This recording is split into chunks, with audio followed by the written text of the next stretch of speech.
भी सवाल उठाया कि जो चीफ इंजीनियर है, जो उच्च अधिकारी है, उन पर क्या एक्शन लिया जाता है, ये देखना भी जरूरी होगा। आप नजर बनाए रखें। बहुत बहुत शुक्रिया जानकारी के लिए। खबर बिहार से है, जहां बिहार के अररिया में गृह मंत्री अमित शाह की हुंकार।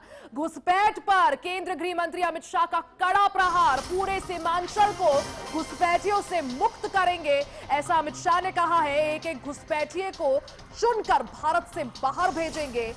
साथ ही केंद्रीय गृह मंत्री अमित शाह ने आगे कहा कि मैं यहां की जनता को वादा याद दिलाने आया हूं। घुसपैठिए गरीबों के अनाज की हकमारी करते हैं। राष्ट्रीय सुरक्षा के लिए इनको देश से बाहर करना जरूरी है। तो केंद्रीय गृह मंत्री अमित शाह बिहार के दौरे पर हैं। इस दौरान उन्होंने बिहार की धरती से एक बार फिर से हुंकार भरी। उन्होंने कहा कि सीमांचल को नक्सल मुक्त और घुसपैठियों के मुक्त करना जरूरी है। आज दूसरे दिन वो अररिया पहुंचे, जहां उन्होंने संबोधन के दौरान कहा कि सुरक्षा के लिए नई एसओपी लाई जाएगी। अमित शाह ने कहा कि पूरे सीमांचल क्षेत्र में ये शुरुआत कुछ दिनों में होने जा रही है। आमतौर पर चुनाव के वादों को जनता को याद दिलाना पड़ता है। आज मैं सीमांचल के लोगों को अपना वादा याद दिलाने आया हूं। उन्होंने कहा कि देश को घुसपैठिए से मुक्त कराने का अभियान हाथ में लेना पड़ेगा।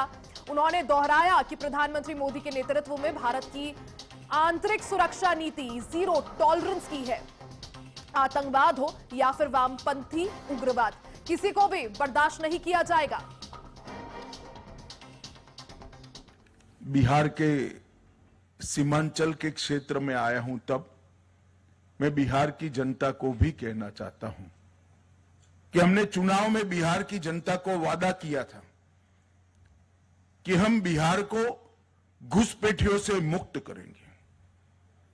घुसपैठियों से मुक्ति से मतलब सिर्फ मतदाता सूची से नाम हटाना नहीं, हम कृतनिश्चयी है कि एक एक घुसपैठिए को भारत की भूमि से चुन चुन कर भारत के बाहर भेजने का कार्यक्रम करेंगे।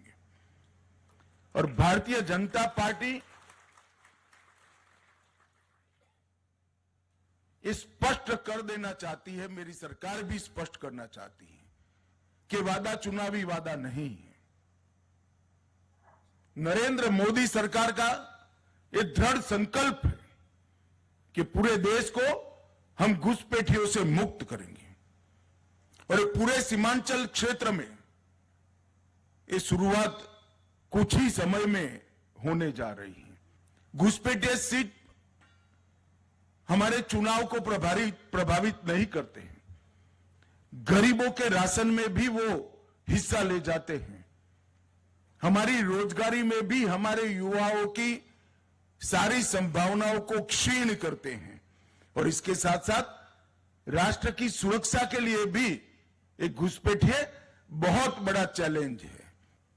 सीमा से 10 किलोमीटर के अंदर जितने भी अवैध अतिक्रमण हैं, वो सारे के सारे अतिक्रमण सबसे पहले ये अभियान के अंदर दूर कर दिए जाएंगे। और घुसपैठिए को चिन्हित कर कर भारत के बाहर भेजने का कार्यक्रम भी हम यहां से शुरू करेंगे। जनसांख्यिकी का बदलाव किसी भी देश के लिए स्वस्थ समाज का निर्माण नहीं करता है। और यहां रुकेंगे एक छोटे से ब्रेक के लिए। बने रहे हमारे साथ, फौरन वापस आएंगे। देखते रहे एचएनएन न्यूज, जुनून सच दिखाने का।